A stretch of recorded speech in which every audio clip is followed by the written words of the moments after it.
He was just fixing a car, tools laid out, sunlight bouncing off the hood, another ordinary afternoon in a quiet, gated community. But to some, his skin color made that moment anything but ordinary. Within minutes, whispers turned into phone calls, and a man just doing his job became a suspicious presence. Sirens followed soon after, echoing through streets lined with manicured lawns and fragile pride. What happened next didn't just challenge his dignity, it exposed the quiet venom hiding behind the word neighborhood. How does a man become a threat simply for working with his hands? This is what unfolded when the HOA called the cops on a black mechanic near a mansion. Marcus Johnson had built his reputation one wrench turn at a time. For 10 years, he'd fixed cars in driveways, garages, and parking lots across the city. His hands scarred but steady, his smile quick and reassuring. Customers loved him because he showed up, rain, shine, or snow, and treated every engine like it belonged to family. That morning, the job was simple. A maintenance call for a luxury SUV parked outside a mansion in an upscale neighborhood where silence was treasured and strangers were noticed. The tools clicked rhythmically on the concrete, interrupted only by birdsong and the hum of distant leaf blowers. To Marcus, it was just another day, engine troubles, invoices, and maybe an early lunch. But behind the curtained windows and trimmed hedges, eyes watched. A quiet unease began to build, invisible but palpable. Something was shifting in the stillness. He had no idea that before his job was done, his presence would be questioned, his intentions doubted, and his dignity tested. The day started with a car in need of repair, but it would end with sirens, suspicion, and a lesson this community wasn't ready to confront. At first, Marcus barely noticed the stairs. A window shade shifted. A porch light flicked on, though it was broad daylight. He kept working, wiping grease on a rag, humming to himself. The mansion's white facade gleamed in the sun, a stark contrast to the oil-stained tools at his feet. Somewhere behind him, a phone camera clicked. The tension crept in quietly, like static building in the air before a storm. He'd felt it before in other neighborhoods, that prickling on the back of his neck that said, "You don't belong here." Still, he brushed it off. He had a job to finish, but then a black SUV slowed to a crawl near the curb. The driver lingered just long enough to make it clear he wasn't just lost. Marcus straightened up, trying to appear unfazed, though his heartbeat quickened. A woman across the street whispered into her phone, eyes locked on him. A few minutes later, 2 HOA members appeared at the end of the driveway, clipboards in hand, expressions pinched with polite authority. They spoke in the tones of people who believed their suspicion was civic duty. Marcus explained, steady voice, calm hands, that he was hired by the homeowner for routine maintenance. They nodded reluctantly and said they'd double-check. He turned back to his tools, but the knot in his chest tightened. Moments later, distant sirens began to wail, faint at first, then louder.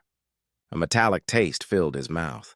He knew what was coming before the blue lights even rounded the corner. The HOA representatives stepped aside, satisfied that someone else would handle it. The police cars pulled up fast, tires crunching on the pristine gravel. 2 officers stepped out, scanning Marcus as though weighing the danger of a man holding a wrench. No one yelled, not yet. Just silence, heavy and charged. The homeowner's gate creaked open slowly, but the client didn't come out.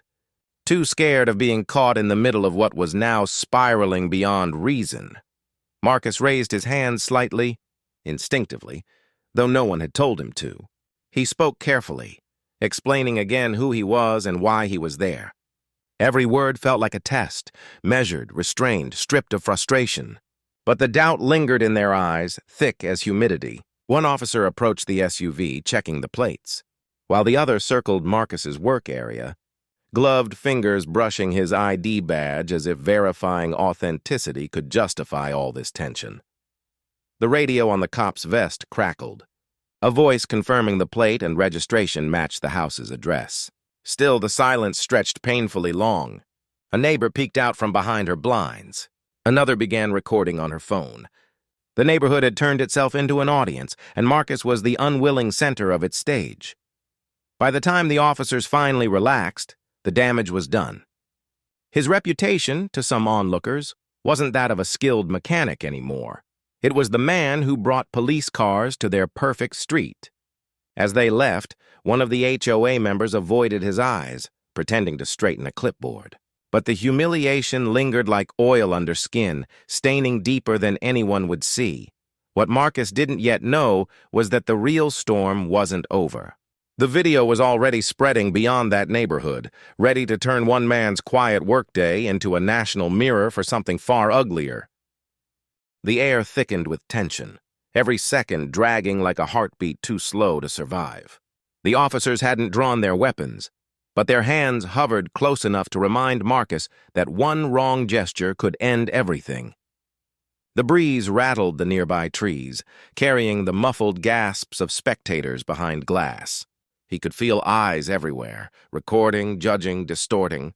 One officer demanded his ID again, though he'd already seen it. The repetition wasn't protocol anymore. It was control.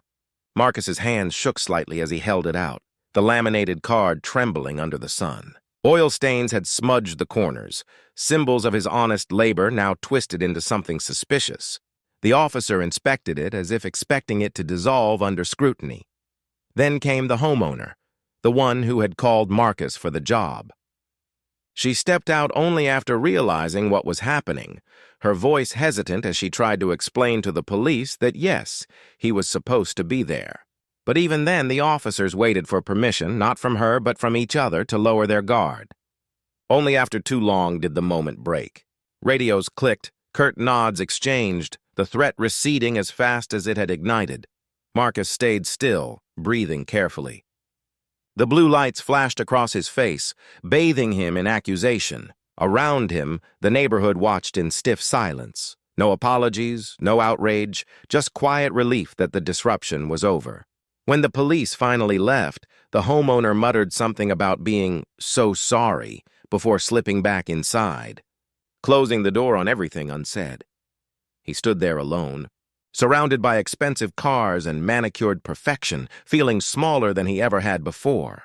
His tools lay at his feet, symbols of work, pride, survival, all tainted by fear. For the first time, the job he loved felt dangerous. In that instant, Marcus understood. It wasn't the sirens that frightened him most. It was how easily everyone else accepted the sound. Marcus packed his tools slowly, hands heavy, thoughts louder than the fading echo of sirens. The mansion stood behind him, silent again, immaculate as before. To anyone driving past, nothing looked out of place. But to Marcus, the landscape had changed forever. The driveway, where he once saw opportunity, now felt like a reminder of boundaries he hadn't created, lines drawn long before he was born. That night, he sat in his truck for a long time before turning the key. The events replayed in fragments, the suspicious looks, the hovering hands, the way authority had made him small. When the video of the encounter surfaced online days later, it sparked a brief firestorm. Strangers debated his experience, argued over both sides, then moved on to the next headline. But Marcus didn't have that luxury. His reality didn't refresh with a scroll. He went back to work as he always did. Yet something fundamental had shifted. Every time he parked in a new neighborhood, his chest tightened just slightly before he even stepped out of the truck. Every friendly wave, every silent stare, he felt the weight of what had happened that day.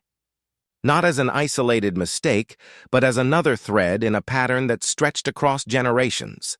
Racism doesn't always shout. Sometimes it whispers in policies, glances, and quiet justifications. It hides behind words like safety, standards, and mistaken identity. That's the comfort of those who've never been its target. Marcus kept fixing cars because he had to, but his story became more than his own. It was a reflection of an uncomfortable truth buried beneath manicured lawns and polite smiles. How many more people will have to explain their right to exist before we admit the system is broken, not the ones it breaks?